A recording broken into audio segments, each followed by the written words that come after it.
Assalamualaikum warahmatullahi wabarakatuh. Alhamdulillahirabbil alamin. Asyhadu an la ilaha illallah wa asyhadu anna Muhammadan abduhu wa rasuluh sallallahu alaihi wasallam wa ala alihi wa ashabihi amma ba'da. Bapak Ibu yang dirahmati Allah, kembali di sini saya akan memberikan beberapa pesan, beberapa bimbingan yang berkaitan dengan pelaksanaan ibadah umroh di bulan Ramadan. Saya di sini akan mengingatkan agar proses ibadah umroh di bulan Ramadan berjalan aman, selamat, lancar, dan barokah. Nah, yang pertama pesan saya, pada saat menjelang keberangkatan, khususnya ini saya juga mengingatkan kepada Bapak Ibu yang insya Allah besok tanggal 23 akan berangkat ke Mekah Madinah melaksanakan ibadah umroh bersama Abah. Ini juga di sini saya mengingatkan.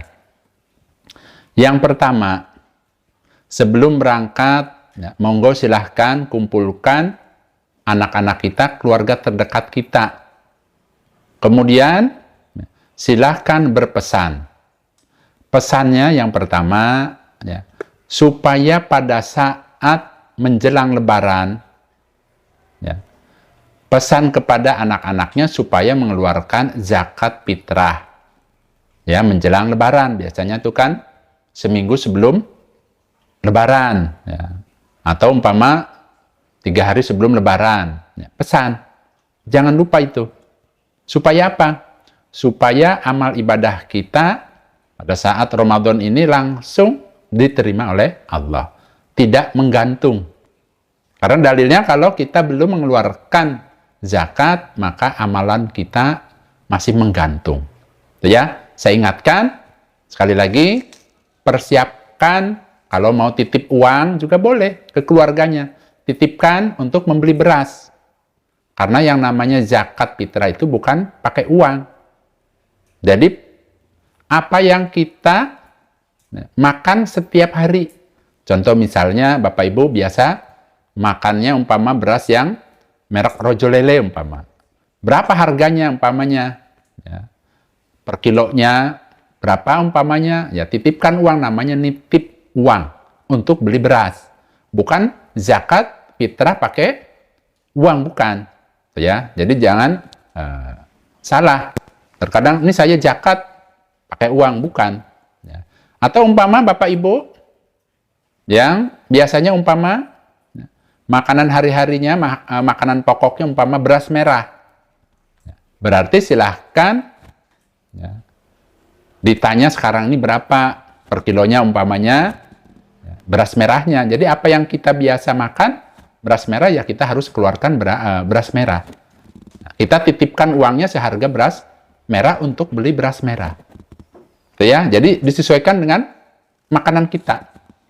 Jangan umpamanya pada saat kita hari-harinya pakainya beras yang mahal, kemudian kita keluarkan umpama beras yang murah, itu jangan. Seperti itu. Jadi dalilnya itu sesuai dengan yang kita makan, kebutuhan pokok kita sehari-hari, kita keluarkan zakatnya. Nah, setelah itu Bapak Ibu, setelah Bapak Ibu berpesan kepada anak-anaknya, kemudian yang kedua juga cukup penting Bapak Ibu, apabila Bapak Ibu kebiasaan Bapak Ibu mengeluarkan zakatnya, ini masih berkaitan dengan zakat. Maksudnya kebiasaan memiliki harta yang biasa memang jatuh temponya sudah nisabnya itu umpama pada saat bulan Ramadan. Namanya zakat harta umpama memiliki emas, yang sudah memang nisab. Nisab itu ada punya batasannya, sudah harus mengeluarkan zakatnya. Dia pesan kepada anak-anaknya, keluarkan zakatnya. Atau umpama yang punya usaha, namanya zakat tijarah, zakat perdagangan. Itu juga saya ingatkan, kalau memang sudah wajibnya dikeluarkan, sudah nisab pada saat Ramadan umpamanya, setelah dihitung-hitung kebiasaannya tiap tahun dikeluarkan di bulan Ramadan, supaya dipersiapkan, jangan lupa dikeluarkan zakatnya. Itu yang kedua. Kemudian yang ketiga, pada saat Bapak Ibu berkumpul dengan keluarga, ya, silahkan Bapak Ibu pesan kepada anak-anaknya, ya, agar ditulis. Ditulis apanya? Ditulis hutang piutang. Tujuannya apa? Nah, tujuannya adalah kita mengantisipasi barangkali, ya, namanya kita umur, dan ini perjalanannya cukup lama. Ya. Ini saya berpesan kepada rombongan subscriber Abah Jojo, dan juga khususnya juga buat semua jamaah yang akan umroh. Alangkah baiknya berpesan, kalau sekiranya punya hutang, dicatat, kemudian berpesan kepada anak-anaknya, bahwa umpama, nih Abah punya hutang ke si A, ke si B, ya. Khawatir umpama kita terjadi sesuatu, anak-anaknya bisa melunasi hutang-hutangnya. Ya. Hutang dan piutang boleh ditulis. Itu ya, namanya berpesan seperti itu. Itu yang ketiga. Kemudian selanjutnya yang keempat, ya, di sini saya akan mengingatkan, ya, pada saat keberangkatan, terkadang kan ada yang berangkat pesawatnya, ya, misalnya jam 10.45 dari Bandara Soekarno-Hatta. Berarti kan sudah take off. Belum melaksanakan sholat zuhur.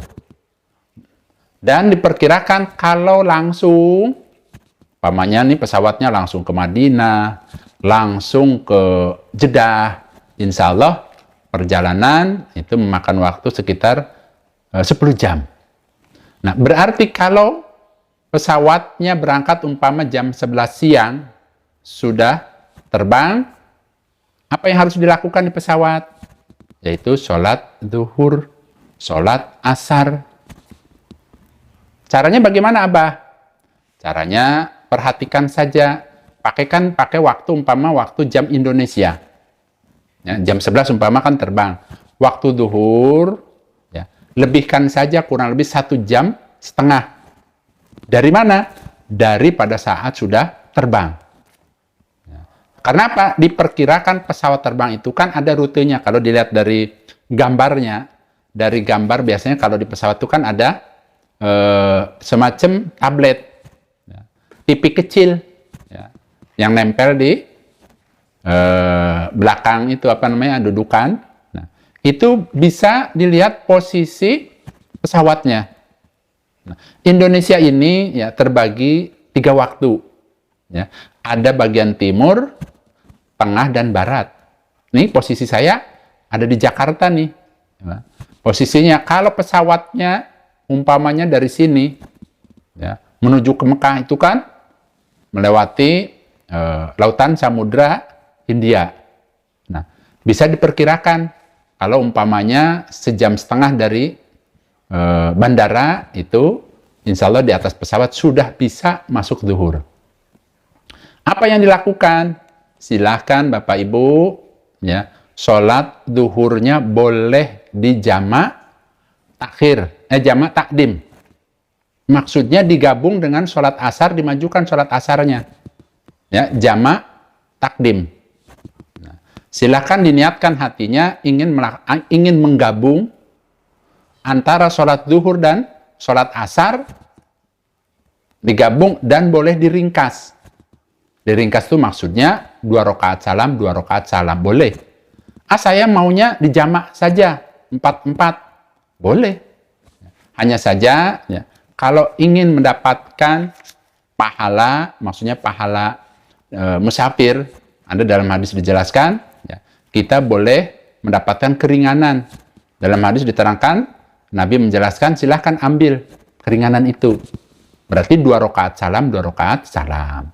Sholat zuhur dulu 2 rakaat, kemudian sholat asar, ya, setelah salam, asar 2 rakaat. Nah, Abah bagaimana wudunya? Ini umpamanya kan Bapak Ibu baru pertama kali naik pesawat. Nah, pada saat Bapak Ibu di pesawat, ya, ini umpama mau naik nih, ya, kalau kita ingin naik pesawat itu diperiksa, tidak boleh bawa barang-barang yang boleh dibawa masuk ke kabin itu tidak boleh. Di antaranya air minum. Saya sudah beberapa kali itu bawa air minum di botol kecil harus dibuang. Berarti kan tidak bisa bawa air dari darat menuju ke pesawat, tidak boleh. Terus bagaimana wudhunya? Supaya bertayamum. Nah, umpama Bapak Ibu berkeyakinan bahwa di jok-jok, ya, tempat duduk itu, di bangku-bangku, berkeyakinan ada debunya, silahkan boleh bertayamum di situ. Karena air ada betul, ya, di toilet ada air. Tapi air itu dipergunakan, ya, khusus untuk buang hajat. Ya. Bukan berarti umpamanya ada air kita memaksakan. Memang itu disediakan untuk buang hajat. Adapun umpamanya Bapak Ibu ternyata bisa minta air ke petugasnya, bahkan ada petugas minta air umpamanya, ada gelasnya dan lain sebagainya, ya boleh, silakan berwudu di toilet. Ya. Umpama kesulitan, karena kalau umpama berwudu seperti itu semua ya repot, karena air kan sangat terbatas. Ya. Berarti tuntunannya boleh, ya boleh, ya berwudunya diganti dengan tayamum. Ya. Nah, masalah tayamum sudah Abah buatkan di videonya, ya tulis saja atau cari saja cara bertayamum di pesawat. Ya, sudah saya jelaskan. Di situ sesuai dengan hadis Nabi, bimbingan dari Nabi. Harus bisa membedakan, ya, tata cara berwudu dengan air dan juga tata cara pada saat airnya tidak ada, berarti kan diganti dengan debu. Itu beda caranya. Selanjutnya, ya, pada saat Bapak Ibu umpamanya masih ini kan sekarang belum berangkat, boleh dipersiapkan dari sekarang bawa debu. Umpama kurang yakin nih, di bangku-bangku itu, ya, tidak ada debunya, merasa kurang afdol umpama, boleh. Silahkan umpama, ya, caranya bagaimana Abah? Silahkan ambil pasir, ya, kemudian diayak, dihaluskan, kemudian dimasukkan ke kantong plastik es, yang es itu kan ada kalau kita beli es, dimasukkan, kemudian boleh dibawa ke pesawat. Ya, Abah itu udah berulang kali seperti itu. Ya, ini kan insya Allah masih ada waktu beberapa hari. Ya, silakan cari pasir atau tanah yang suci. Ya, kalau Abah biasanya beli pasir, karena di Jakarta kan susah tanah, beli pasir, kemudian disucikan, disiram dulu, ya, takut ada najisnya, kemudian dijemur. Dijemur yang panas, dibolak-balik, kemudian diayak, diambil pasir yang halusnya, ya, kemudian dimasukkan ke plastik es, ya. Kemudian nanti pada prakteknya silakan Bapak Ibu bawa umpama kertas yang agak tebal, ya, simpan di sini kertasnya, kemudian diuur-uur, bisa untuk bertayamum. Ya, itu jelas kalau itu memang ya debu. Kalau kurang yakin atau tidak yakin bahwa di bangkunya itu tidak ada debu. Karena sepengetahuan Abah, insya Allah, kalau di atas langit, itu debunya itu berbeda pada saat kita di darat. Kalau di Jakarta di sini, Masya Allah, ya, kadang-kadang yang namanya debu itu, Masya Allah, banyak sekali. Itu ya, seperti itu. Ini mengingatkan. Kemudian selanjutnya, silahkan Bapak Ibu membawa tas kosong. Nah, tas kosong ini, ya, bisa semacam tas pakaian. Kalau mau pulang kampung kan ada yang lipat. Ya. Silahkan beli. Untuk apa Abah? Nanti pada saat Bapak Ibu kan bawa uang tuh. Rata-rata kalau saya tanya nih rata-rata, Bu, udah dipersiapkan buat oleh-olehnya? Ada Pak. Berarti rata-rata kan ingin membawa atau membeli kenang-kenangan untuk yang di rumah. Khawatir tidak muat kopernya, berarti sudah siap tuh yang namanya tas bawaan untuk oleh-oleh. Ya, caranya bagaimana Abah supaya ringkas? Digulung, Pak, kenceng-kenceng, dilakban, masukkan ke koper. Jadi nanti pada saat pulang diisi oleh-oleh. Boleh seperti itu, ya. Termasuk bawa lakbannya. Ya, baik itu lakban yang bening maupun yang berwarna coklat. Silakan, boleh bawa atau mungkin nanti beli di sana, ya. Pada saat Bapak Ibu mau berangkat, saya mengingatkan silakan membawa gunting kecil. Boleh, yang penting jangan dibawa ke kabin, masukannya ke koper bagasi. Caranya bagaimana? Caranya ingat guntingnya yang kecil. Karena tempo hari ada jamaah yang mau ke Turki. Ya, mampir dulu ke Turki, bawa guntingnya Masya Allah. Kayak orang mau motong apa ya? Jadi kayak macam guntingnya besar. Ya dilarang, nggak boleh diambil. Nah caranya, gunting kecilnya dilibet-libet. Nah, dibungkus dulu pakai plastik, isolasi rapi dan lain sebagainya. Ya, kemudian dilipat-lipat lagi, digulung pakai kain ihram kalau laki-laki. Ya kalau ibu-ibu silahkan mau digulung pakai kain apa, umpama warna putih apa umpamanya. Jadi nanti kalau ditanya, ya saya mau umroh itu buat nanti tahallul. Seperti itu ya. Insya Allah selama ini Abah ya aman-aman saja. Yang penting guntingnya kecil ya. Selanjutnya silahkan membawa sajadah. Ya. Kenapa saya katakan bawa sajadah? Khusus yang di bulan Ramadan ini, insya Allah ya, jamaah umrohnya itu membludak, banyak sekali.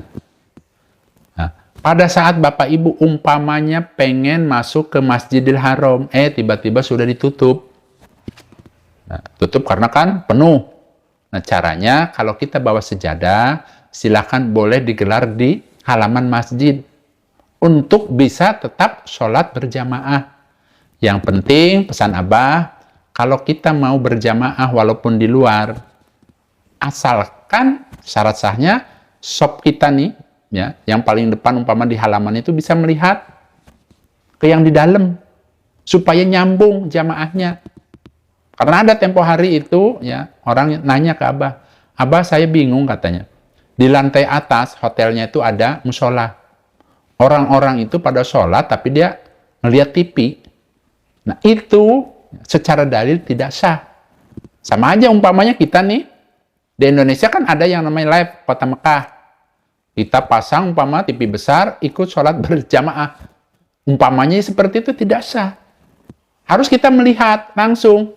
Kita lihat barisan paling belakang dari dalam masjidnya itu terlihat. Kita mengikuti gerakan yang barisan yang di depan kita. Itu yang sah. Nah, sejadahnya diusahakan sejadah yang lentur, yang tipis, yang bisa dimasukkan ke tas lempang. Tas yang biasa dibawa masuk ke masjid. Jangan bawa sejadah tebal-tebal. Ya. Karena kan kalau tebal-tebal susah masuk ke tasnya. Itu ya. Disiapkan, saya mengingatkan seperti itu. Kemudian selanjutnya, ya, silahkan membawa ya, alat makan. Nah, alat makan ini gunanya seperti tadi Bapak Ibu. Umpama, ya, karena kalau yang namanya umroh full, ya, atau umpama ada yang umroh di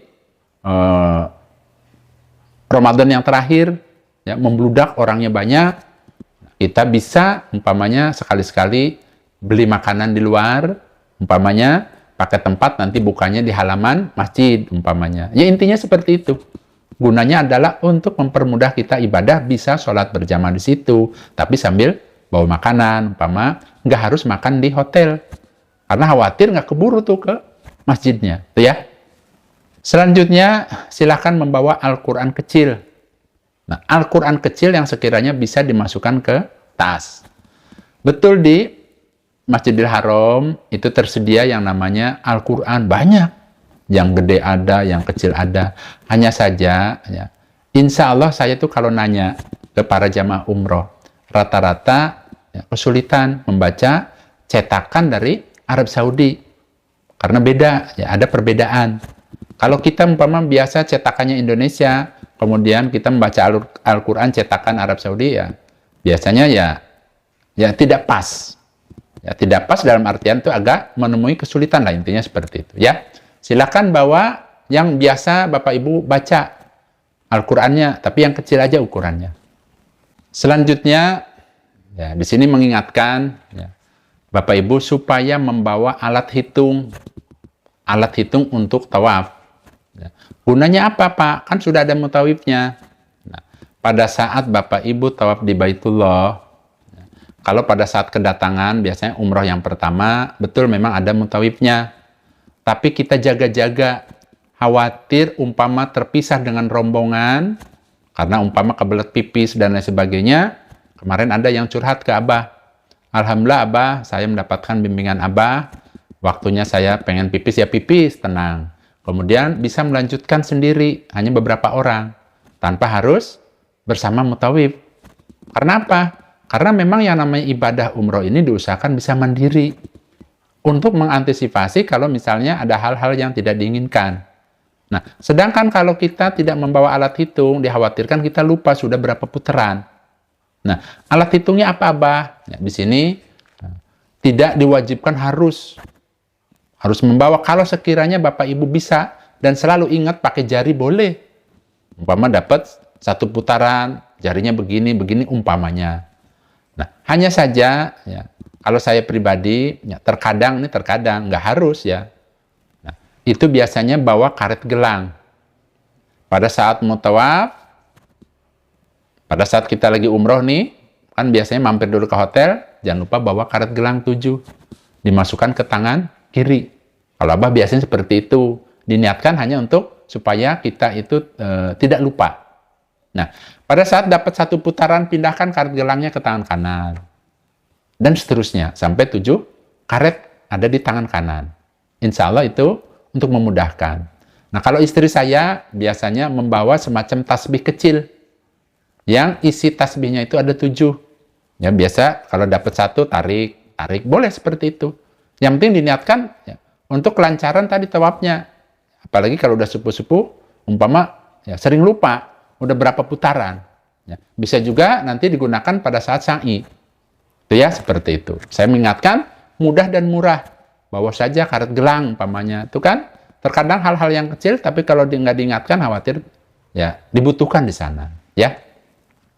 Selanjutnya, yang berikutnya yaitu, saya mengingatkan, insya Allah ya, sekarang ini kan rata-rata orang itu memiliki handphone. Pada saat Bapak Ibu ingin umroh, terutama yang full Ramadan, silahkan kalau yang biasanya umpamanya mengisi pulsa, umpama lewat handphone, ya, isi pulsanya kan ada e-banking apa-apalah seperti itu. Nah, silahkan dari sekarang dipersiapkan uangnya. Nanti pada saat mau berangkat, ya, silahkan diisi data roamingnya. Kalau Abah ini biasa pakai Telkomsel. Di situ kita ada memilih mau paket yang sebulan, yang seminggu, yang 2 minggu. Supaya apa? Supaya bisa digunakan untuk WA umpama berkomunikasi dengan keluarga, atau yang suami istri pada saat di Mekah nanti atau di Madinah tetap bisa berkomunikasi. Ya. Nah, harganya bisa di situ dilihat. Kemarin itu insya Allah kalau yang 30 hari, insya Allah 800.000 apa berapa kalau Telkomsel. Itu supaya disiapkan uangnya untuk beli paket data roaming untuk umroh. Kemudian yang terakhir Bapak Ibu, ya ini penting nggak penting ya, hanya saja boleh diikuti pesan Abah. Kalau Abah biasanya pada saat mau berangkat, ya, dikumpulkan anak-anak, kemudian juga ya, Abahnya sendiri berpesan. Ya, biasanya pesannya, listrik kan pakai token.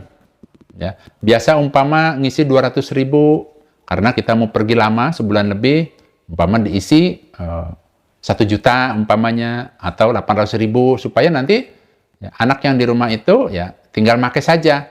Jangan sampai nanti dia merasa kesulitan karena mati lampu umpamanya, ya, supaya dibereskan ya, token listriknya diisi dulu.